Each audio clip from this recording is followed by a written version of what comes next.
Salomon disait, pourquoi je répète Salomon? C'est l'homme le plus sage de la Bible et l'homme le plus riche de la Bible.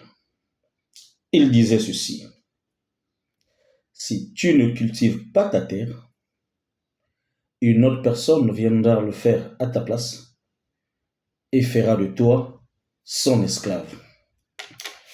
Plus loin, Robert Kiyosaki dit, si tu rêves vivre dans l'opulence, c'est à toi de créer cette opulence. Alors, excusez-moi. Bonjour ou bonsoir à tous les académiciens, à tous ceux qui sont branchés sur notre chaîne cet après-midi. De partout où vous êtes, recevez mes salutations. Avant de rentrer dans le vif de notre sujet, je m'en vais ici vous raconter une petite histoire. C'est cette histoire-là qui va ouvrir le grand thème de notre masterclass. Alors, pour ceux qui ne sont pas encore abonnés sur notre chaîne, je vous demanderai donc de vous abonner massivement abonnez-vous. Cliquez sur la cloche de notification, partagez la vidéo, laissez-nous un petit j'aime, un petit commentaire. Alors, pour ceux qui ne sont pas encore abonnés, comme je le disais, abonnez-vous. Si vous voulez découvrir l'histoire dont je m'en vais vous raconter cet après-midi. C'est l'histoire de deux jeunes garçons, Welty et Kamen. Ces deux jeunes garçons ont grandi dans un village quelque part. Ils ont fait des études ensemble. Mais, par force de temps, ils vont donc se séparer. Chacun dans son coin. Des années plus tard, ils vont se retrouver brusquement dans un supermarché au centre-ville. Oui, bonjour mon ami Welty. Bonjour mon ami Kamen. Comment vas-tu? Eh bien, ça va. Ils vont donc se mettre à raconter chacun l'histoire de sa vie. Voilà Welty qui va donc raconter l'histoire légendaire de sa vie. Comment est-ce qu'il a plus de temps à circuler dans le monde entier, à visiter des villes, des pays et des nations, des continents, sans avoir un souci de poche. Et le voilà qui vient aussi au secours aux personnes défavorisées. Par contre, son ami Kamen, lui, il raconte l'histoire misérable de sa vie. Il a trouvé un job dans une entreprise de la place. C'est vrai, avec un bon poste de responsabilité. Mais comment est-ce que le gars s'écroulait sous le poids des dossiers? Le gars était obligé de faire des heures supplémentaires pour arriver à joindre les deux bouts du mois. Il n'avait pas de temps pour lui. Il n'avait pas de temps pour sa famille. Il n'avait de temps pour personne, même pour sa propre vie. Il se retrouvait comme un esclave. Mais tiens, s'exclama Welty, mon ami, comment vis-tu dans cette précarité? Mais moi, je ne travaille plus, mais je continue à gagner mon argent. Je vis bien, tu vois comment est-ce que je vis. Je tourne dans le monde entier. Je voyage quand je veux, où je veux, avec qui je veux, sans avoir un souci de poche. Je ne travaille plus, mais je continue à gagner. Et à gagner très très bien dans ma vie. Ah bon mon ami? Comment est-ce que sera-t-il peut-être possible alors que tu ne travailles plus mais tu continues à gagner? Il dit oui. Je vais te raconter ici l'histoire d'un rameur prospère qui n'a pas échangé son temps contre de l'argent, qui n'a pas échangé sa vie contre de l'argent, mais qui aujourd'hui gagne très bien sa vie. Abonnez-vous, pour la suite de la vidéo. Si vous voulez connaître la suite de la vidéo, comment est-ce que celui-là ne travaille plus, mais continue à gagner et à gagner vachement sa vie. Abonnez-vous. Partagez la vidéo. Cliquez sur la cloche de notification, comme je le disais. Laissez-nous un petit commentaire. Alors, Welty dit, il était une fois dans un village. Vivait un roi charismatique, très charismatique, avec sa jeune fille nommée Aïri. Aïri était aimée de tous les garçons du village. Suivez donc l'histoire ici, comment Welty raconte à son ami Komen l'histoire de ce rameur prospère qui n'a pas échangé son temps contre de l'argent et comment est-ce que lui aussi est devenu riche. Il ne travaille plus, mais il continue à gagner. Donc il dit, Aïri était aimée de tous les garçons du village. Mais Aïri, quant à elle, avait jeté son dévolu sur deux jeunes garçons, Brito et Boiti. Pourquoi? Parce que ces jeunes-là étaient très ingénieux, ils savaient s'occuper de leur temps et ils étaient vraiment des jeunes très remarqués dans le village. Alors, un jour, la nature va donc imposer une catastrophe. Et cette catastrophe va donc diviser le village en deux. La nature, comme ayant horreur du vide, va donc faire naître au milieu un fleuve, laissant d'un côté le roi et sa fille Aïri, et de l'autre côté Brito et Boiti. Mais dans le souci d'aller rendre visite à Aïri, donc Brito et Boiti, ils vont donc fabriquer des radeaux pour faire les traversées, juste pour aller voir Aïri, parce qu'ils aimaient très bien Aïri, Aïri aussi les aimait très bien, dans le cas de l'amitié. Donc ces jeunes vont fabriquer des radeaux, ils vont faire des allers-retours, à chaque instant, partaient pour voir Aïri, puisque Aïri ne pouvait pas se déplacer comme c'est la fille du roi. Et pendant qu'ils faisaient ces traversées, ils se sont rendus compte que non seulement ils prenaient leur radeau pour aller voir Aïri, mais il y a aussi les habitants des villageois qui voulaient aussi faire des traversées, aller de l'autre côté de la rive. Donc ils utilisaient ces radeaux-là, moyennant des petits jetons. Pour ces deux jeunes garçons, les petits jetons-là ne leur diraient rien, parce que ça disait rien, parce que pour eux c'était juste comme ça.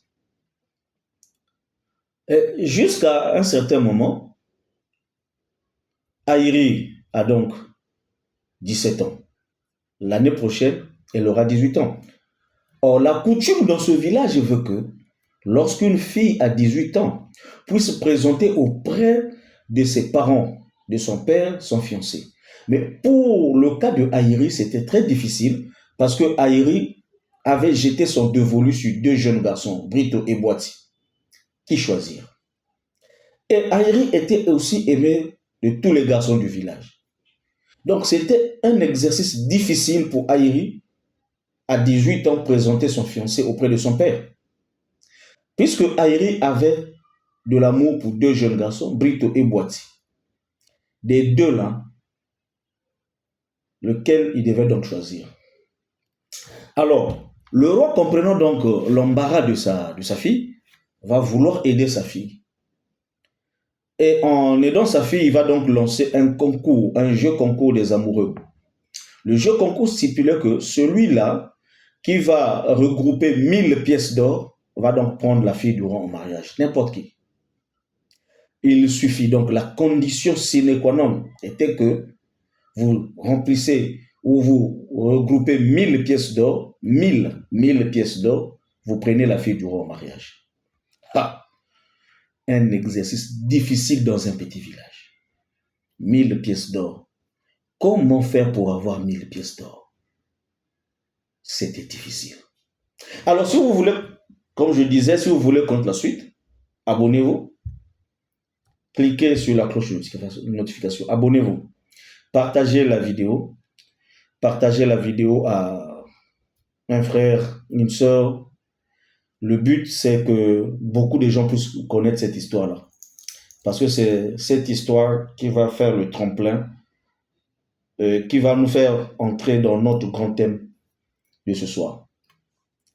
Alors, avoir 1000 pièces d'or dans un village, c'était difficile. Et les deux jeunes hommes, donc Brito et Boîtier, se sont dit, c'est pas difficile d'avoir 1000 pièces d'or. Mais le problème, c'est de savoir comment avoir 1000 pièces d'or. Ils vont donc continuer à ramer avec les radeaux, à faire traverser les gens et collecter les pièces d'or tous les jours, tous les soirs.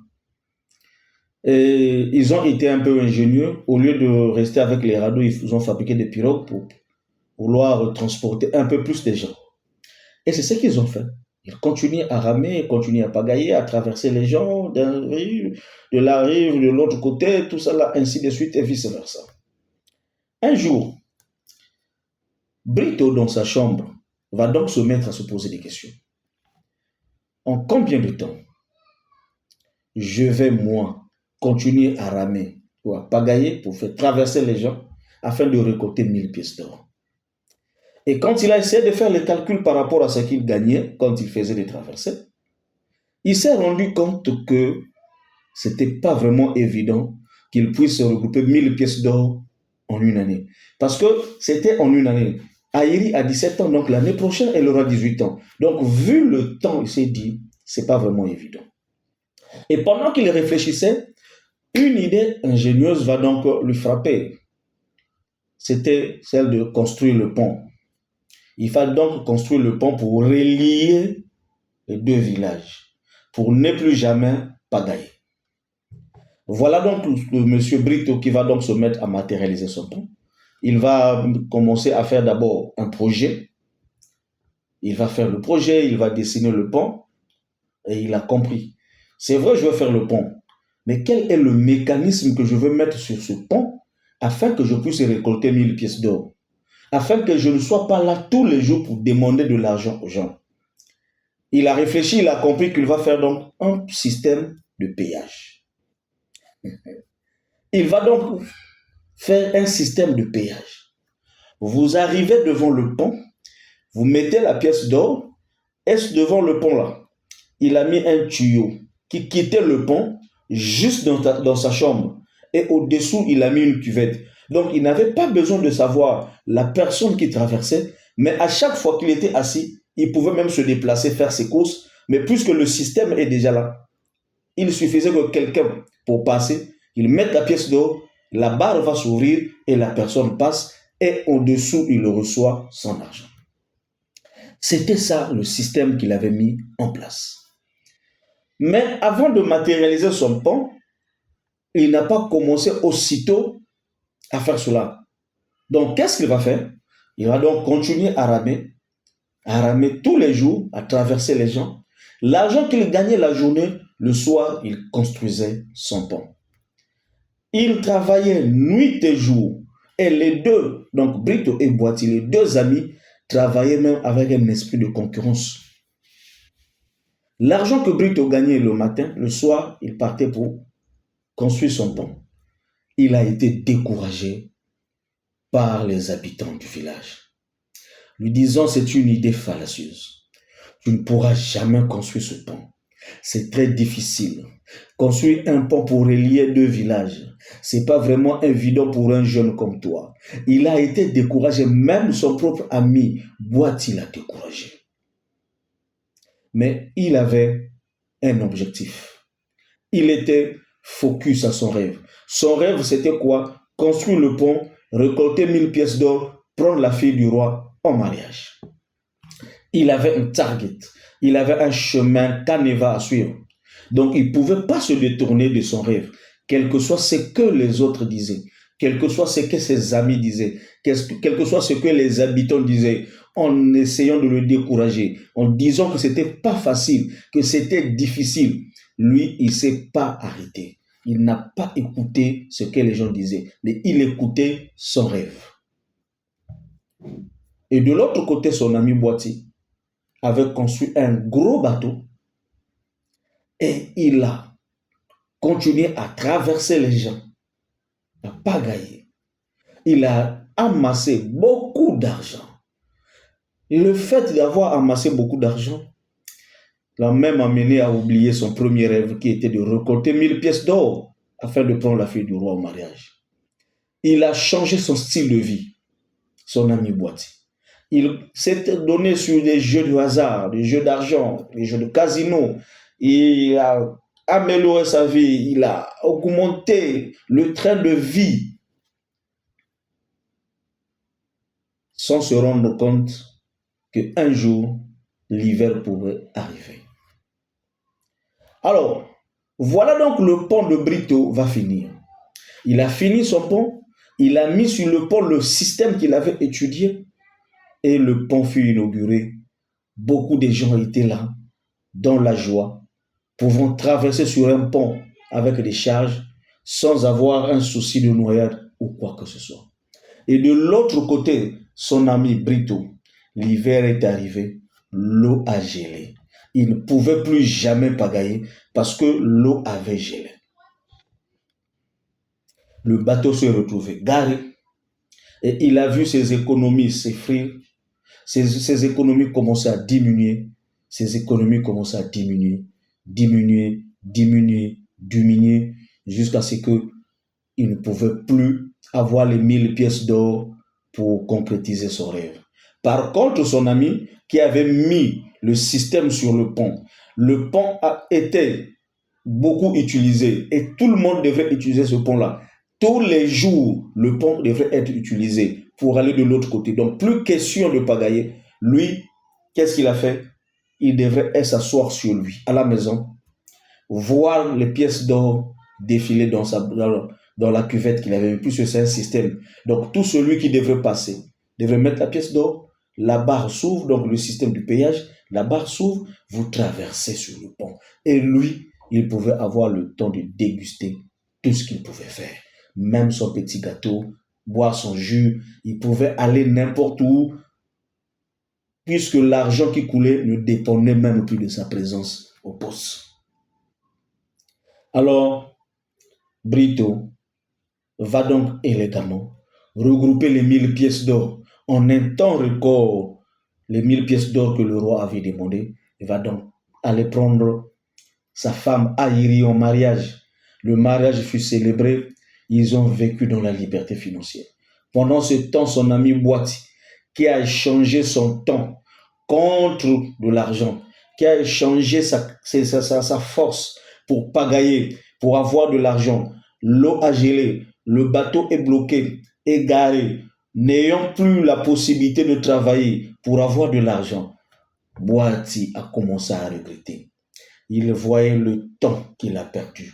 Il voyait comment ce que la force qu'il utilisait pour gagner, et cette force l'a quitté. Et même l'expression de son visage a démontré que Boati était devenu désespéré. Alors, voilà où Eltiki a donc raconté la fin de l'histoire à son ami Comène. Comène s'est dit, waouh, quelle histoire. Certainement, moi, c'est Boati. Je suis en train de commettre la même erreur que Boati. Je suis en train de mettre toute mon énergie dans mon travail. Je suis en train de mettre toute ma vie dans mon travail, dans mon emploi. Oubliant qu'un jour, l'emploi ne sera plus là. Mais que deviendrai-je quand je n'aurai plus d'emploi? Alors que toi, mon ami Welty, tu as créé un système et ce système te permet de gagner. Que tu sois là ou pas, te voilà, tu es en train de tourner dans tout le pays, dans le monde entier, mais tu n'es pas obligé d'être là pour gagner. Mais par contre, moi, je suis obligé d'être là pour gagner. Mon ami, ne serait-il pas possible que tu me montres moi aussi comment ce que tu as fait pour que je puisse moi aussi construire le pont de ma vie? Voilà donc, mes chers auditeurs, mes chers abonnés, voilà la fin de l'histoire. La question, c'est de savoir, n'est-ce pas que tu es en train de faire la même erreur que Boati? Alors, si tu es en train de faire la même erreur que Boati, tu utilises ta force, tu utilises ton énergie pour gagner. Mais le jour où l'eau va geler, comment feras-tu encore pour gagner? C'est pourquoi vous êtes au bon endroit, au bon moment, pour que vous puissiez vous aussi apprendre comment vous pouvez créer le système de votre vie et comment est-ce que le système de votre vie pourra générer des revenus que vous soyez là ou pas. Encore une fois de plus, bonjour, bonsoir à tout le monde. Je suis leader David Sassa, formateur en marketing de réseau et développement personnel. Je suis là le fondateur des académies École des affaires de Pointe-Noire. Alors, après avoir écouté cette histoire merveilleuse de Wealthy and Common, et après avoir Wealthy, après avoir compris qu'il était en train de faire la même bêtise que Boiti, donc il a demandé à son ami qu'est-ce qu'il devrait faire afin que lui aussi qu'il construise le pont de sa vie. Alors, ici, la question est de savoir, là nous entrons dans notre grand thème. Notre grand thème ici qui est donc le travail. La question ici est celle de savoir, j'aimerais poser la question ici à tout celui qui me suit, à tous ceux qui sont connectés. J'aimerais poser la question de savoir sur quoi se repose votre avenir financier. Est-ce que votre avenir financier se repose sur l'emploi, c'est-à-dire, ici, lorsqu'on va parler de l'emploi, c'est ce que vous avez, c'est sur quoi vous avez été formé à faire. Par exemple, lorsque vous êtes un chef comptable, vous êtes un chauffeur dans une entreprise, vous êtes un secrétaire quelque part, ça c'est votre emploi. L'emploi, c'est ce à quoi vous avez été formé. Est-ce que votre avenir financier se repose sur votre emploi? Est-ce que vous connaissez les caractéristiques de l'emploi? Donc, nous allons essayer un peu de parler sur l'emploi. L'emploi ici, comme je le disais, c'est ce que vous avez été formé à faire. Si vous avez été formé à faire la comptabilité, que vous travaillez dans une entreprise parce que vous avez été recruté comme chef comptable ou encore comme comptable, dites-vous que vous occupez un emploi. Ce n'est pas encore le travail, c'est un emploi que vous occupez. Donc l'emploi, c'est ce à quoi vous avez été formé à travailler, à faire. Et aujourd'hui, beaucoup de gens courent derrière les emplois.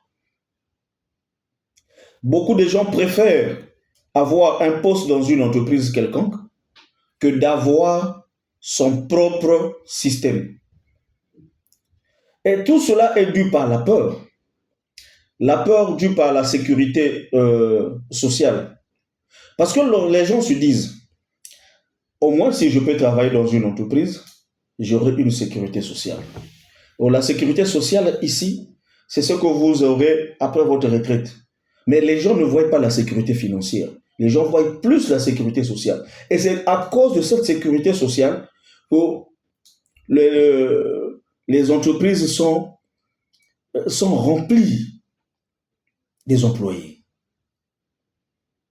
Vous voyez? Mais est-ce que votre avenir financier se repose sur ce que vous faites, sur ce que vous faites chez quelqu'un, sur ce que vous avez été formé à faire? Alors, nous allons voir si votre avenir financier peut se reposer sur ce que vous avez été formé à faire. Alors, vous allez constater que ton emploi est conditionné par des règles et des règlements établis, donc des conventions et des règlements intérieurs. Ton emploi te garde. Ton emploi a mis tout autour des règles et des règlements préétablis pour te gérer. C'est ça ton emploi. Est-ce que ton avenir financier peut être dicté par ton emploi? Parce que ton emploi, dans ton emploi, on a mis tout autour des règles et des règlements pour que tu ne puisses pas aller à l'encontre de cela. Donc c'est ton emploi qui te contrôle. Tu ne contrôles rien, tu n'es qu'un maillon dans la chaîne. C'est pourquoi on a mis les règles et des règlements pour te cadrer. Lorsque tu essaies de sortir de ces règlements-là, tu es frappé. Vous êtes conditionné. Ton emploi te paye par rapport à une grille salariale bien établie par le législateur. Dans ton emploi, ce n'est pas toi qui décides ce qu'on va te payer, mais ce sont des conventions, ce sont des grilles qui sont déjà préétablies, qui déterminent ce que vous êtes et ce qu'on vous paye. Ça veut simplement dire que votre valeur n'est pas reconnue, mais votre valeur est reconnue ou encore imposée par d'autres. Parce que tu ne peux pas être payé à ta juste valeur. Tu es payé par rapport à une grille qui a déjà été établie. Alors, il faut juste revenir. Est-ce que ton emploi peut, ou encore ton avenir financier, repose sur ce que quelqu'un d'autre a déjà dicté sur toi? Le problème, c'est juste de prendre conscience. Parce que ce n'est pas vous qui décidez de combien vous allez être payé. Mais c'est une grille salariale conventionnelle par rapport au poste que tu as été recruté qui détermine même ton salaire. Est-ce qu'un tel emploi peut garantir ton avenir financier? Parce que nous courons derrière les emplois, c'est bien. Mais le problème, c'est celle de savoir, est-ce que l'emploi dont je suis en train de courir pourra garantir mon avenir financier? Ça, c'est un problème. Ton emploi décide de t'envoyer en congé ou à la retraite. Ton emploi. Le poste, ce que tu fais, ce que tu avais appris à faire chez quelqu'un d'autre. Parce que généralement, c'est la conséquence de ce que nous avons subi.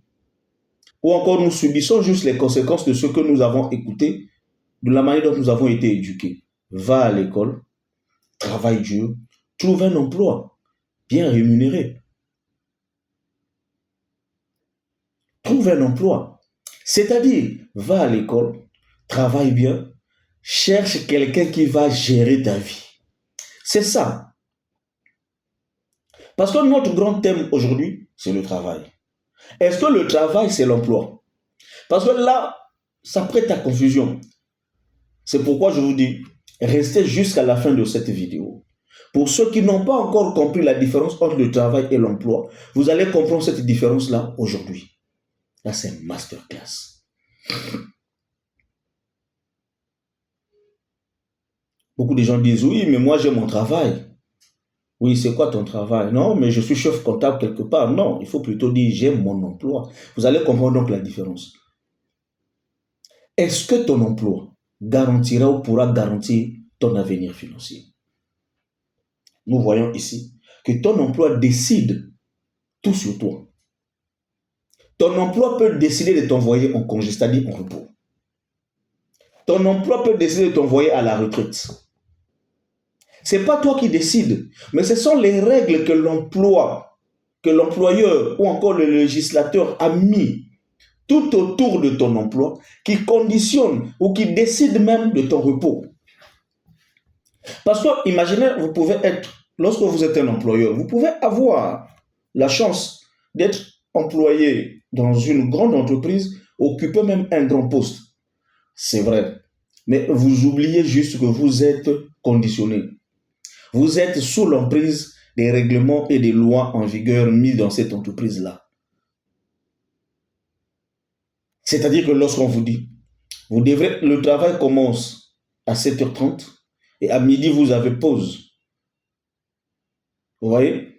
Et vous reprenez à 14h30 et jusqu'à 17h30. Vous devrez faire vos 8 heures de temps, vos 8 heures par jour. C'est votre emploi qui conditionne, qui dicte votre conduite. Si vous venez à 9h, vous aurez des demandes d'explication. Est-ce qu'un tel emploi peut garantir ton avenir financier? Un emploi qui est précaire, un emploi qui dicte même ta liberté, un emploi qui est capable de te dire, voilà, à la fin de ce mois, tu vas en congé, tu vas te reposer. Un emploi qui est capable de te dire, je n'ai plus besoin de toi, je t'envoie à la retraite. Donc l'emploi, c'est ce que vous avez appris. C'est ce que l'on vous a enseigné à faire. On vous a appris à faire. Mais que vous n'exercez pas pour vous, que vous exercez pour une autre personne. C'est ça l'emploi. C'est-à-dire que vous avez appris la comptabilité à l'école. Comme on nous a toujours dit, va à l'école, apprends. Tu finis d'apprendre, cherche un boulot. C'est-à-dire que ce que tu as appris, tu dois aller exercer ça quelque part. C'est là où tu iras exercer. C'est cette personne qui mettra à ta disposition tout ce qu'il faudrait pour que tu puisses exercer. Et là, tu deviens son esclave. Et c'est lui qui conditionne ta vie. C'est lui qui met en exergue tout ce que tu peux faire. C'est lui qui décide quand est-ce que tu peux aller au congé. C'est lui qui décide aussi quand est-ce que tu pourras aller à la retraite. Ton emploi t'envoie en congé. Ton emploi t'envoie à la retraite. Ton emploi décide de ton quotidien. C'est-à-dire que si tu dois travailler tous les jours, ton quotidien c'est maison, bureau, bureau, maison, maison, bureau, bureau, maison. Tu n'as pas un autre programme que celui-là qui a été dicté par ton emploi. Il faut se poser la question. Il faut se poser la question. Est-ce que l'emploi peut garantir mon avenir financier? Pour ceux qui ont écouté l'histoire, est-ce que mes muscles, mon énergie que je mets à la disposition d'une autre personne, est-ce que ça peut garantir mon avenir financier? Ton emploi limite même tes contacts. Souvent, cela varie des personnes que vous côtoyez tous les jours. Ton emploi limite même tes contacts. Parce que c'est difficile pour un employé d'avoir un carnet d'adresses très élargi. Je n'ai pas dit que c'est impossible, j'ai dit que c'est difficile. Pourquoi? Parce que tout autour de toi, les gens que tu côtoies tous les jours, ce sont ceux-là qui font ton quotidien. Encore mieux peut-être pour ceux qui occupent des postes un peu stratégiques. Mais si vous êtes un vigile dans une entreprise, imaginons, ton carnet d'adresse est limité. Parce que tu n'auras des gens que des visiteurs qui vont venir et ceux qui sont dans l'entreprise. C'est difficile parce que tu ne laisseras jamais ton poste de devoir pour aller faire, je ne sais pas, connaissance avec d'autres personnes ailleurs. C'est difficile.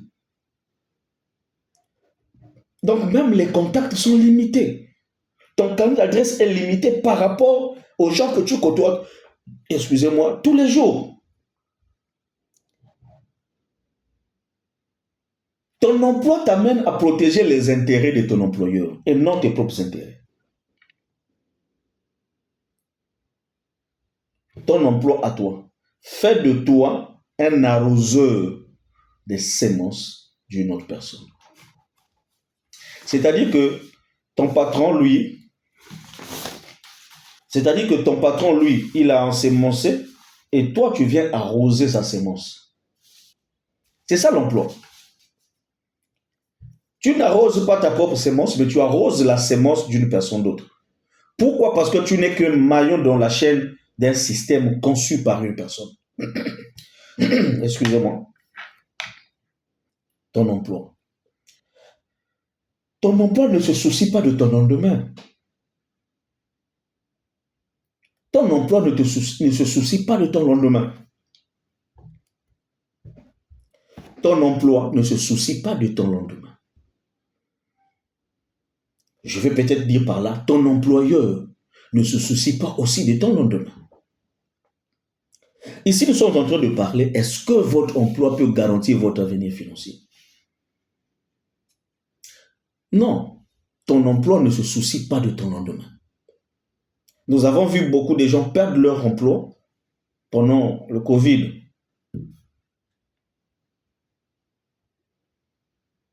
Revenons toujours pour dire que l'emploi ici, c'est ce que vous avez appris à faire, mais chez quelqu'un d'autre. Si vous avez appris l'informatique et que vous exercez, vous appliquez tout ce que vous avez appris sur l'informatique dans une entreprise quelconque, moyennant un salaire, c'est ça votre emploi. Ce n'est pas votre travail encore, mais c'est votre emploi.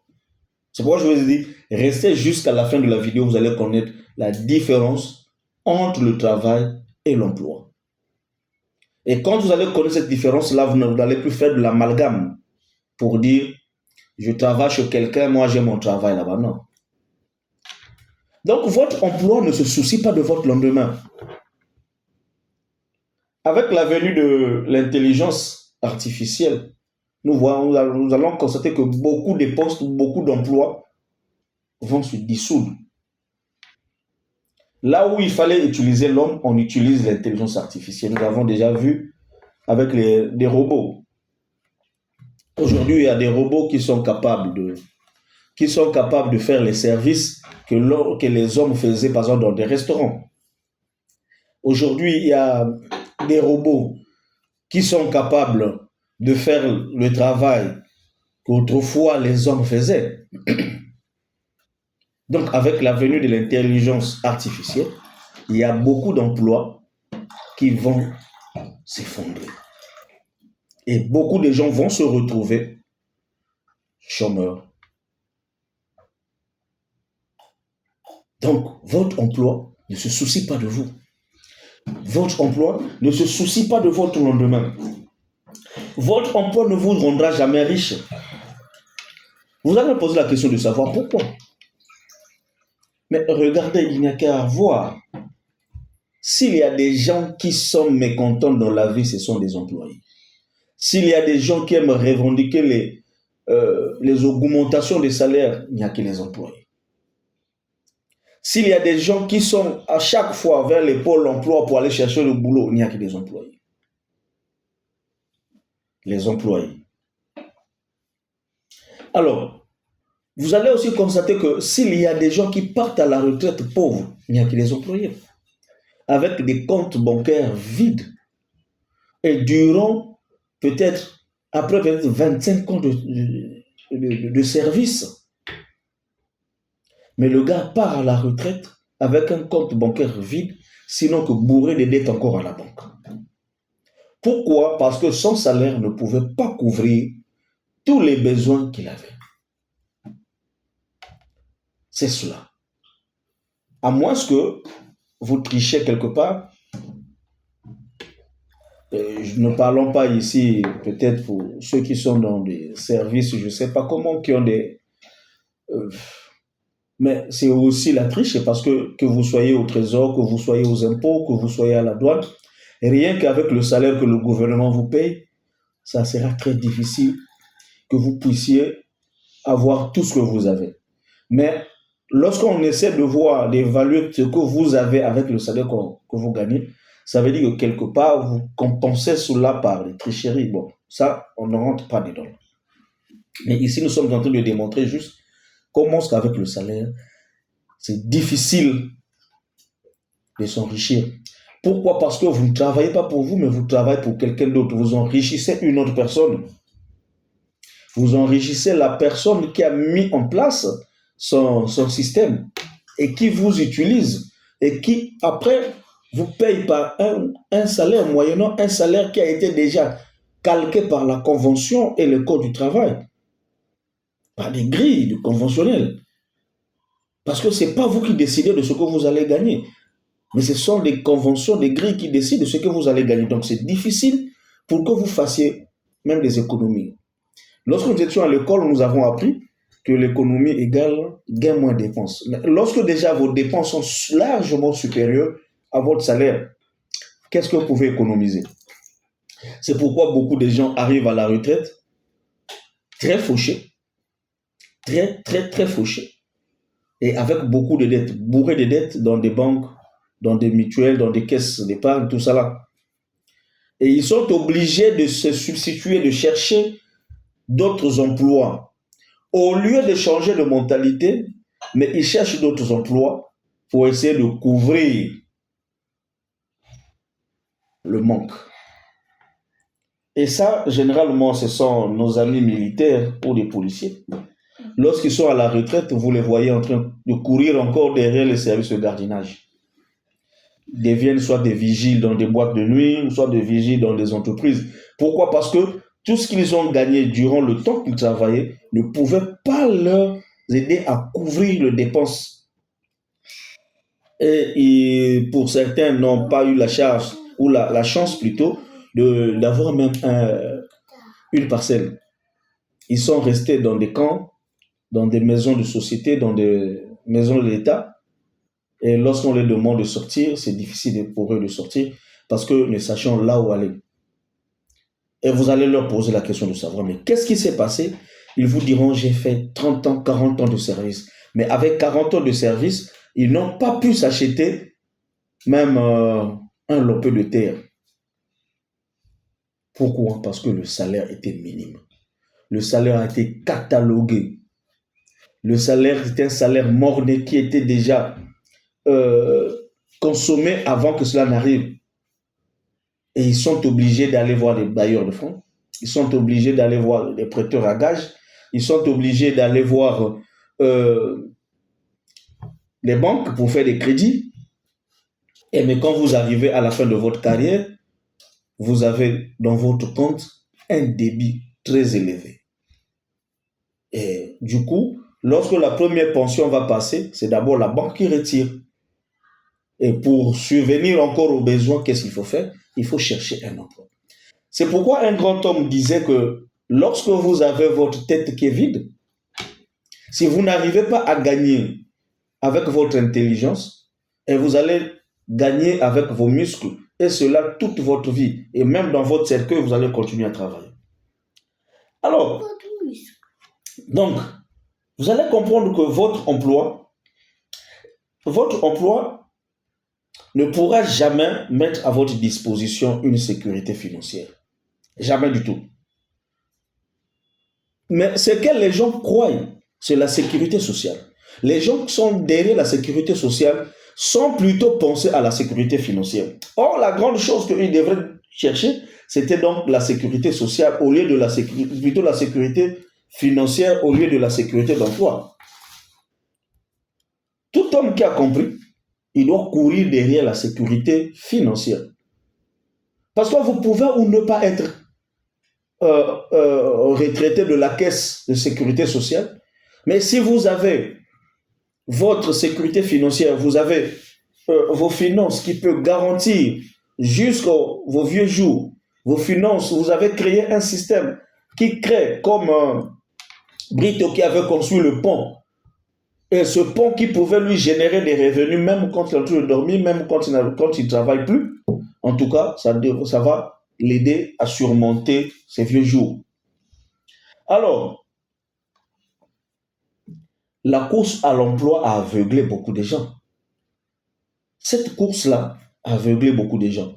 C'est pourquoi vous allez constater qu'il y a certaines personnes, quand bien même ils ont fini avec leurs études, mais l'État n'a pas encore eu l'opportunité de les caser quelque part. Ils attendent seulement, au lieu de faire autre chose, d'apprendre une autre compétence, mais ils attendent seulement que l'État puisse les recruter. Ils attendent le recrutement de l'État. Et ça, c'est ce qui est difficile.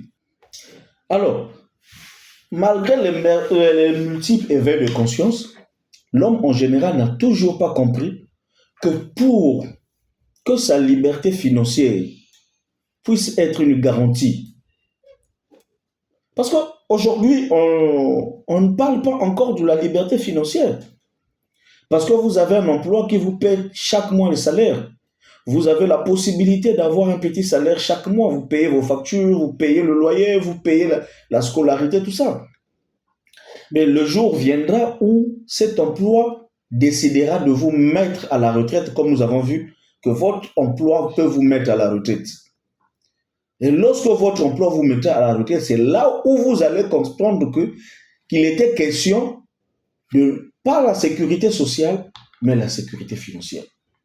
Quand bien même s'il faut parler de la sécurité sociale, tel que chez nous en Afrique, dans nos pays africains, vous savez que lorsque vous arrivez à la retraite, il y a certaines personnes qui parlent que je ne suis pas à la retraite, mais je suis un maltraité. Oui, parce que c'est très difficile de voir que le gouvernement puisse mettre à votre disposition votre pension d'une manière régulière. Et pourtant, ils ont prélevé durant tout le temps que vous avez travaillé. Mais quant à restituer ce qu'ils ont prélevé sur vous, ça devient un problème. Dans beaucoup de pays, vous allez écouter que les retraités sont peut-être à 20 mois, 30 mois, d'autres encore 2 ans, 3 ans, 4 ans d'impayés. Posez-vous la question à une personne qui est déjà à la retraite, qui n'a plus d'emploi, qui ne peut plus travailler, avec les arriérés peut-être d'une année ou 2 ans.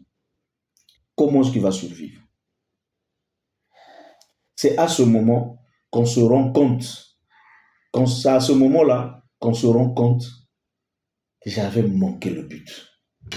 Et l'emploi que j'avais, c'était juste quelque chose qui a été miroité.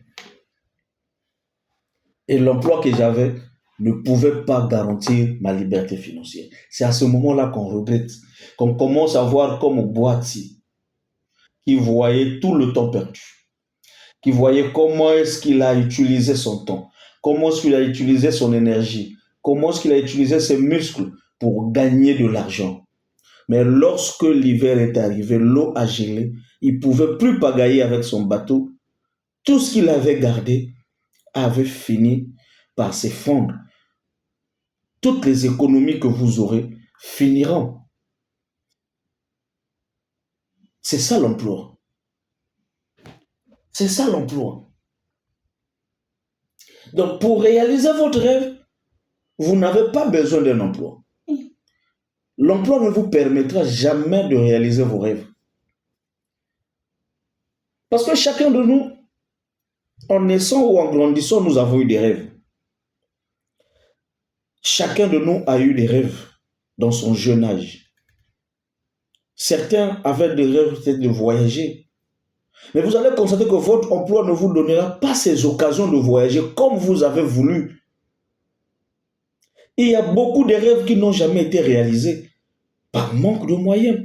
Mais alors qu'ils ont travaillé, ils ont occupé des postes, des emplois très importants, très intéressants. Mais ils n'ont même pas eu la possibilité de sortir un jour, aller au restaurant, manger convenablement, ou voyager, passer des vacances avec toute sa famille quelque part, à cause de la rémunération qui ne pouvait pas être à la hauteur de son rêve. C'est ce que Welty disait à son ami quand même. Que moi, je ne travaille plus, mais je continue à gagner. Et je n'ai pas un souci de poche. C'est ça la liberté financière. La liberté financière, c'est lorsque vous gagnez d'une manière passive et que vos revenus sont largement supérieurs à vos dépenses. Quand vous arrivez à ce niveau où vos revenus sont largement supérieurs à vos dépenses, pourvu que vous gagnez d'une manière passive et que vous avez des revenus qui vont durer dans le temps d'une manière pérenne, c'est ça la liberté financière. Et là, vous pouvez dire, mon avenir financier se repose sur mon système. Mais aussi longtemps que vous êtes employé, vous avez un emploi, vous avez vu toutes les caractéristiques que nous avons mis à votre disposition. Comment est-ce que votre emploi peut vous mettre à la retraite? Comment est-ce que votre emploi peut décider ce que vous allez gagner? Comment est-ce que votre emploi ne peut même pas penser à votre avenir financier? Comment est-ce que votre emploi est très ingrat vis-à-vis de vous? Comment est-ce que votre emploi d'un moment à l'autre peut vous mettre dehors, c'est-à-dire peut vous licencier? Comment est-ce que votre emploi a mis tout autour de vous des lois et des règlements pour vous contrôler, pour contrôler votre liberté? À cela, vous pouvez tirer la conclusion de savoir, est-ce que votre emploi peut garantir votre avenir financier? Mais par contre, nous parlons, nous allons parler du travail. Nous avons parlé de l'emploi et nous allons parler du travail. Y a-t-il une différence entre l'emploi et le travail? Nous vous avons donné les caractéristiques de l'emploi, mais nous allons aussi vous parler ici du travail. Alors, je veux parler du travail ici d'une manière simple, démontrer d'une manière simple. Le travail, c'est votre don. Le travail, c'est votre grandeur. Le travail, c'est votre dénomination. Le travail, c'est vous. Votre travail, c'est votre devenir. Votre travail vous détermine, c'est votre carrière, c'est votre mission, c'est votre capacité de mettre au service des autres. Votre travail, c'est votre capacité de mettre au service des autres. Votre travail, c'est votre sémence. Wow.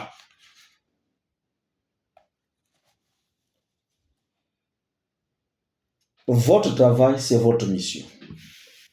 Votre travail, c'est votre sémence. Votre travail, c'est la capacité que vous avez de mettre à la disposition des autres des solutions. C'est ça votre travail. Votre travail, c'est votre sémence. Votre travail, c'est votre don. C'est différent de votre emploi.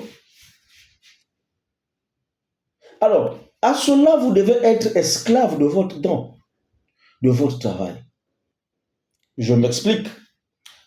Comment est-ce que vous allez dire, mais leader, comment est-ce que nous pouvons être esclaves de notre don? Non, ou de notre travail. Alors, si vous voulez être premier, si vous voulez qu'on puisse se souvenir de vous, vous devez travailler pour les autres.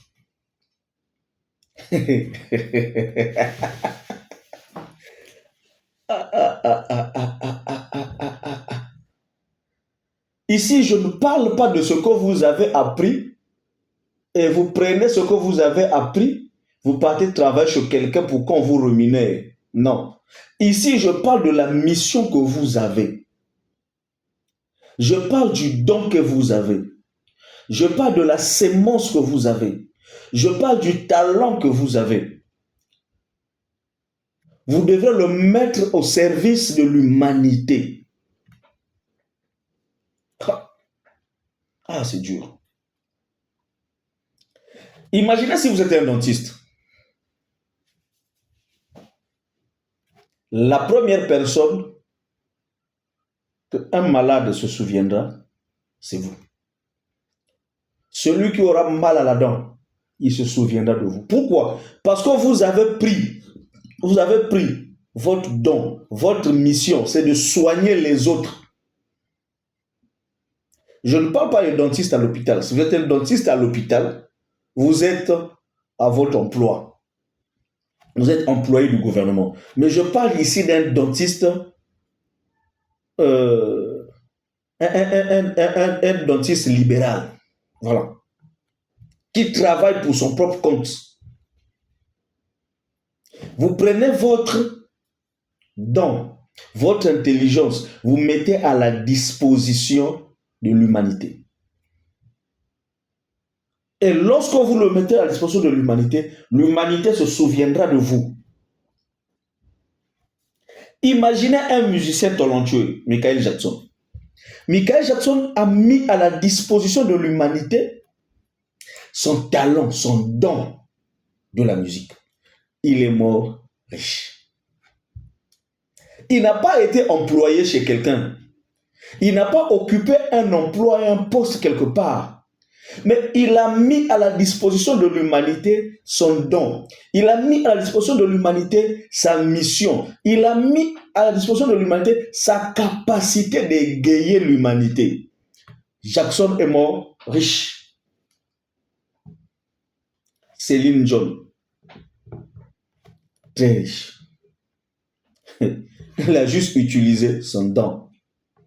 Parce que son don ne pourra jamais lui emmener à la retraite. C'est lui qui contrôle le don. Celui qui contrôle sa mission, Sa mission n'a pas mis tout autour de lui des lois et des règlements. Non.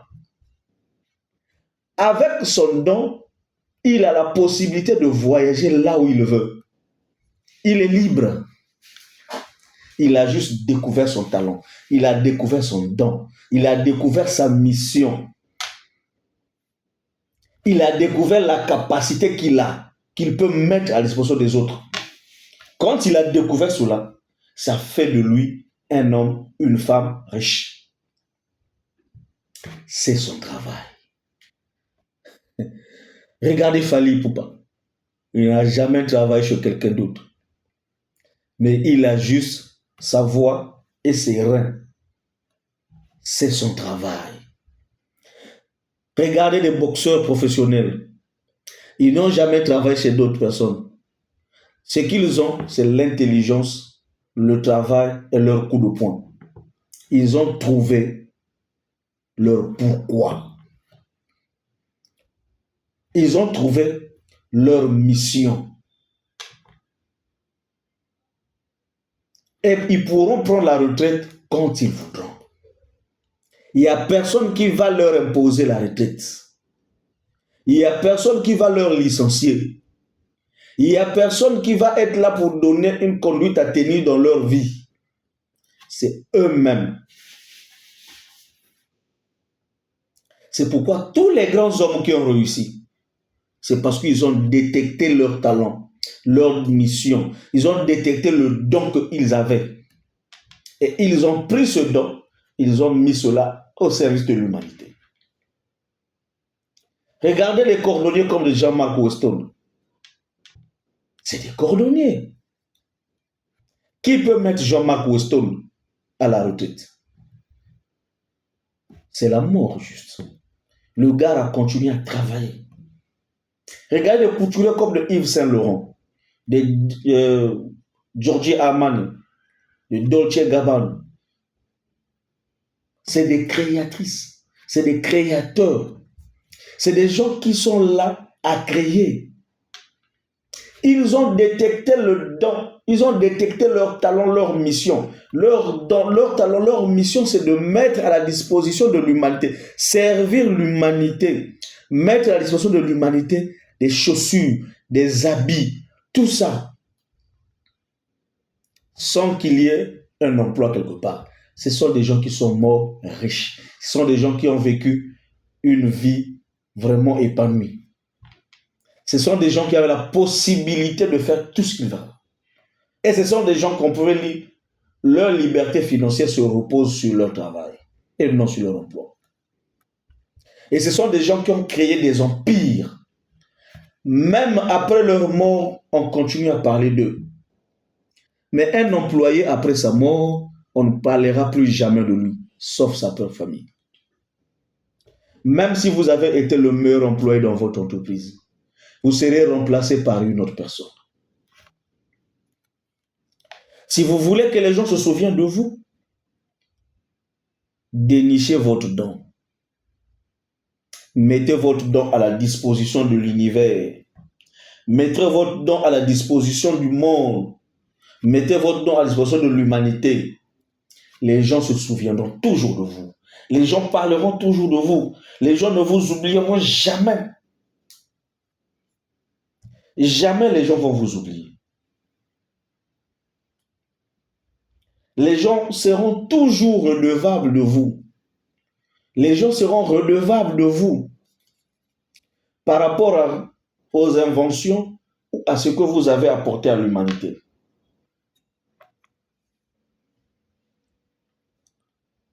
Et vous aurez une descendance riche parce que vous avez utilisé votre talent, vous avez utilisé votre don au service de l'humanité et l'humanité vous a payé. Votre don, c'est votre grandeur. Votre don, c'est votre mission et c'est ça votre travail. C'est votre talent, c'est votre don qui apporte votre grandeur. C'est votre travail qui apporte en vous, qui détermine en vous l'homme que vous êtes réellement. La définition de l'homme que vous êtes, c'est votre travail. Et lorsqu'on parlera des grands, on parlera de vous. Parce que vous avez mis votre mission à la disposition de l'humanité. Parce que votre travail décidera de ce qu'on va vous payer. Votre travail décidera de ramener votre valeur. Par contre, dans votre emploi, c'est d'autres personnes qui vous donnent la valeur. C'est d'autres personnes qui monnaient votre valeur. Mais ici, vous n'allez pas monnaie votre valeur. Votre valeur va parler. C'est vous qui allez imposer. C'est vous qui allez imposer. C'est pourquoi ton emploi peut dicter ton salaire. Mais ton travail ne dictera jamais ton salaire. Ton emploi va dicter ton salaire. Mais ton travail décidera de dire combien tu coûtes. Nous le voyons avec les musiciens. Si vous avez des musiciens comme Jackson, si vous l'appelez, c'est à lui de vous dire son cachet, combien est-ce qu'il vaut.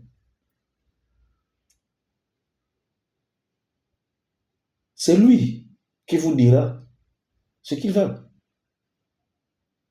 Vous n'allez pas lui imposer un montant. C'est lui qui va vous dire, moi, pour que je puisse jouer à ce concert, voici mon prix. Je vaux tant. Mais par contre, dans ton emploi, on va t'imposer.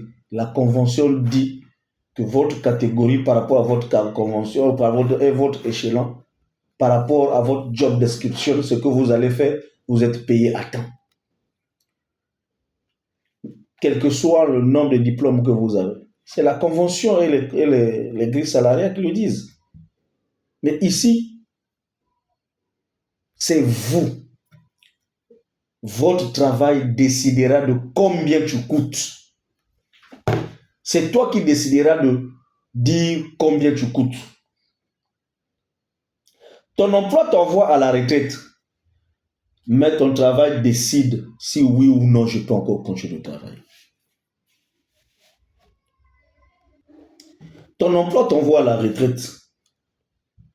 Mais ton travail ne t'enverra jamais à la retraite parce que c'est toi qui décides s'il faut se reposer ou pas.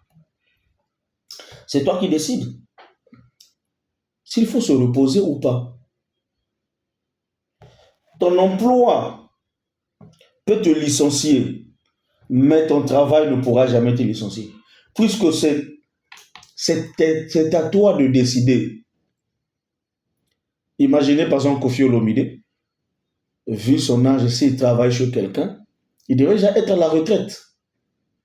Mais puisqu'il est patron de lui-même, son talent dit que les gens ont encore besoin de toi.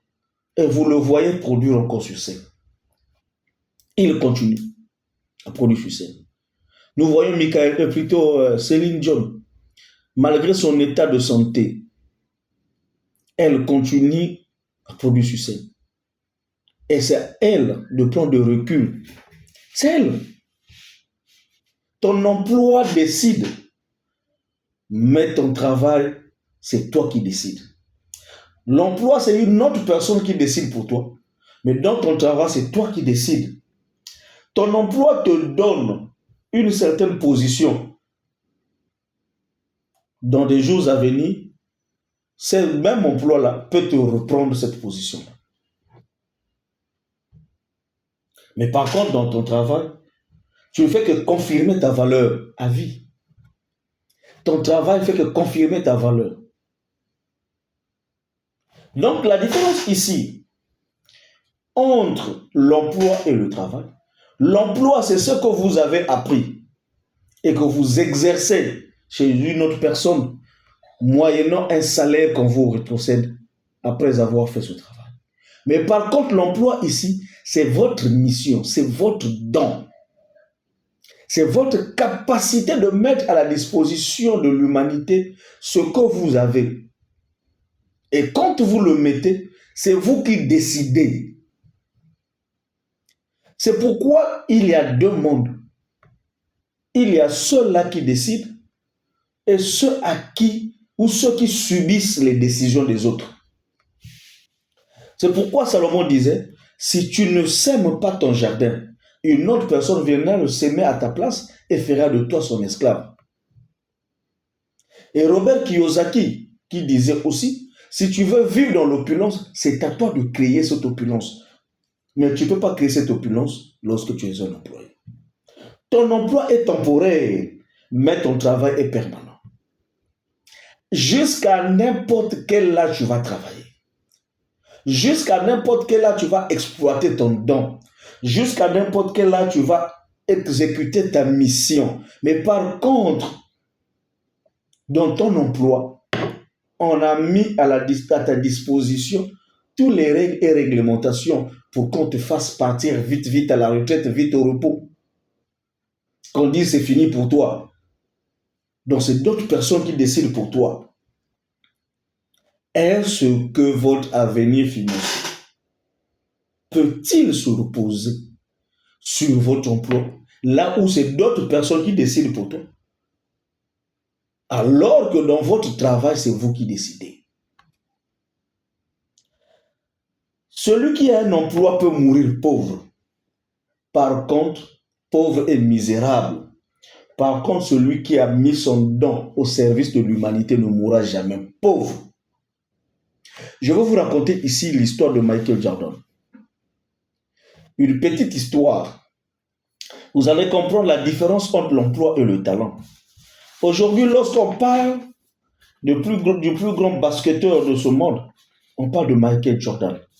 Si on parle de la réussite dans le basket, on ne parlera pas d'une autre personne sans parler de Michael Jordan. Alors Michael Jordan, il est né dans une ville aux États-Unis. Il a fait ses études. Déjà, vous devrez retenir que Michael Jordan n'avait pas le gabarit que vous avez. Michael Jordan, c'était un enfant chétif. Très élancé, mais très, très chétif. Donc les amis avaient même peur de jouer avec lui parce que je disais, si tu le bouscules, il peut aller tomber, il peut esquinter le bras, ben voilà. Donc même dans son école, c'était difficile pour qu'on utilise Michael Jordan dans le sport. Mais pendant ce temps, les autres avaient la possibilité de faire le sport collectif, le sport individuel, toujours jouer au basket, au football américain. Mais pour Michael Jordan, on disait toujours, tu es chétif, on ne peut pas t'utiliser. Jamais du tout. On ne peut pas. Les gens avaient peur, mais ils avaient raison, parce qu'un enfant comme ça, si vous le poussez, il tombe et puis vous avez des problèmes. C'est un bras qui va aller se casser quelque part, ou le pied, voilà. Jusqu'à un moment où il grandissait, mais les gens avaient toujours peur de jouer avec lui. Mais il aimait le basketball. Il voulait bien jouer au basketball. Mais son coach ne voulait pas l'utiliser. Il pouvait faire les entraînements avec les autres, mais toujours avec beaucoup de faux pas. Il faut attention. Mais quand il s'agissait des matchs inter-écoles, on ne pouvait pas l'utiliser parce que les gens avaient peur de le bousculer. Mais pendant ce temps, Michael Jordan, plus il était éloigné, plus on l'éloignait, plus lui, il travaillait chez lui. Il a appris à faire les paniers chez lui. Il a appris à shooter les paniers chez lui. Il a travaillé dans l'ombre. Il a travaillé dur dans l'ombre. Mais son coach ne pouvait pas savoir que c'est le futur champion. Jamais du tout. Quand bien même il venait, tout le monde ne voulait pas jouer avec lui parce qu'on ne peut pas jouer avec Michael Jordan. Mais Michael Jordan, lui, il savait qu'il avait quelque chose. S'il pouvait mettre ça à la disposition du monde entier, de l'humanité, les gens pouvaient être contents de lui. Mais tout autour de lui, son coach ne croyait pas en lui. Déjà sa forme. Il n'avait pas beaucoup de temps pour les entraînements. Mais ce qu'ils avaient oublié, c'est que Michael Jordan travaillait chez lui d'une manière, en tout cas, peut-être plus que les autres. Jusqu'à un moment, ils ont eu un championnat. Ils ont joué. Il était toujours sur la liste, mais on ne le faisait pas rentrer. Il était toujours sur la liste, mais on ne le faisait pas rentrer. On ne pouvait pas le faire jouer. On le mettait sur la liste juste pour lui faire plaisir. Pour qu'ils ne se disent pas que c'est la discrimination, tout ça là, à cette époque-là. On prenait les meilleurs, les gens qui ont une bonne condition physique. Mais c'est qu'ils avaient oublié que tout ce qu'il faisait aux entraînements, Michael Jordan, chez lui aussi, il avait fabriqué un panier. Il pouvait shooter à distance. Il pouvait faire des shoots à distance. Il connaissait toutes les techniques. Pendant 3 ans qu'il travaillait d'arrache-pied chez lui. Et personne n'avait soupçonné. Alors arrive le jour de la finale. Pendant qu'ils jouaient, le meilleur de leur équipe a eu un choc. Dieu, quand il veut t'élever, il ne choisit pas. Lui, il sait. Il sait quand est-ce qu'il va t'utiliser. Il sait quand est-ce qu'il va t'élever. Il est capable, lui, Dieu, de sombrer tout un bateau et de ne sauver que toi. Pour que tu puisses témoigner sa grandeur. Et le jour-là, le meilleur de leur équipe, la personne sur laquelle tout le monde comptait, donc va avoir une fracture. Et ils étaient menés. C'était la finale. Ah. Et il ne restait que, je crois, 1 minute et demie pour que l'arbitre puisse siffler la fin. Et puis eux, ils ont perdu. Ils étaient menés par 3 paniers. Donc, s'il y a quelqu'un qui pouvait faire shooter à distance, un panier de 3 points, et ils allaient leur ramener en équilibre, en égalité. Et voilà, on va faire rentrer Jordan. Quand Jordan rentre, son coach lui dit, Jordan, écoute bien. Quand tu vas recevoir la balle, fais la passe à celui qui est mieux placé. Parce qu'il ne reste qu'1 minute et demie. Je t'ai fait rentrer, c'est pour combler le trou, pour ne pas que tu dises que j'ai été méchant durant tout le championnat ou toute la compétition, tu n'as pas participé. Mais je te fais participer puisque nous avons déjà perdu. Et tout le monde avait déjà perdu espoir. Jordan est rentré. Quand il rentre, il fait la passe, l'autre marque. Donc l'écart se réduit à 2 points.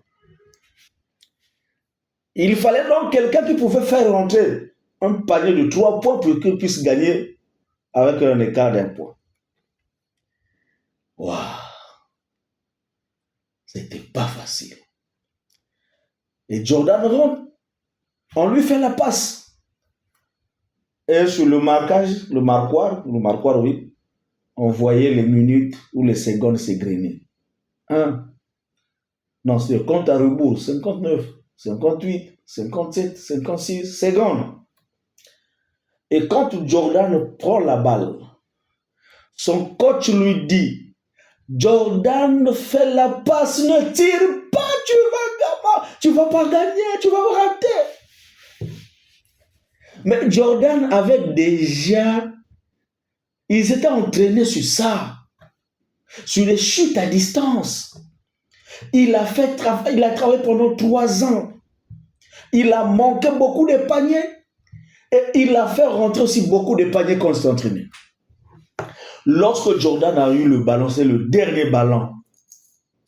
Son coach a crié, non, Jordan, non, Jordan. Jordan s'est souvenu des humiliations. Jordan s'est souvenu à chaque fois quand il travaillait, quand il manquait le panier. Jordan s'est souvenu qu'il a marqué les paniers même avec des yeux fermés. à distance. Jordan a pris le ballon. Il a pris la position. Depuis de l'autre côté, son coach a crié Jordan, non, non, non, non. Jordan a shooté la balle. Ouch! Boum! Oh! Un panier de 3 points et ils ont gagné par 1 point. Même le coach a crié oh non! Quand il a vu la balle aller dans le panier, il a crié ouais! C'est de là, c'est à partir de là que Michael Jordan a été détecté. Et aujourd'hui, Jordan est le symbole de la réussite dans le basketball. Aujourd'hui, lorsqu'on parle de basketball, on parle de Jordan. Aujourd'hui, Jordan est riche grâce à son talent. Il n'a pas travaillé quelque part. Il a mis juste son talent, le don, la mission qu'il avait, la passion qu'il avait au service de l'humanité. Et aujourd'hui, Jordan est grand. Quand on parle du basketball, on parle de Jordan. C'est pourquoi je m'en vais vous donner ici, pour terminer, les quelques secrets pour réussir dans votre travail. Et ces secrets-là, ce sont des secrets que les grandes personnes qui ont réussi utilisent. Lorsque vous avez détecté votre don, lorsque vous avez détecté votre mission, lorsque vous avez détecté votre talent, que vous devez mettre à la disposition de l'humanité, afin qu'on puisse sauver de vous, afin qu'on puisse être, afin que votre grandeur puisse se manifester, il y a quelques conseils que je veux mettre à votre disposition. Peut-être 1 ou 2. Le premier secret, ou le premier conseil, c'est de mettre Dieu devant tout ce que vous faites. Vous êtes talentueux, c'est vrai. Prenez ce talent-là. Mettez Dieu en avant. Surtout, toutes choses. Quand je parle de toutes choses ici, c'est toutes choses.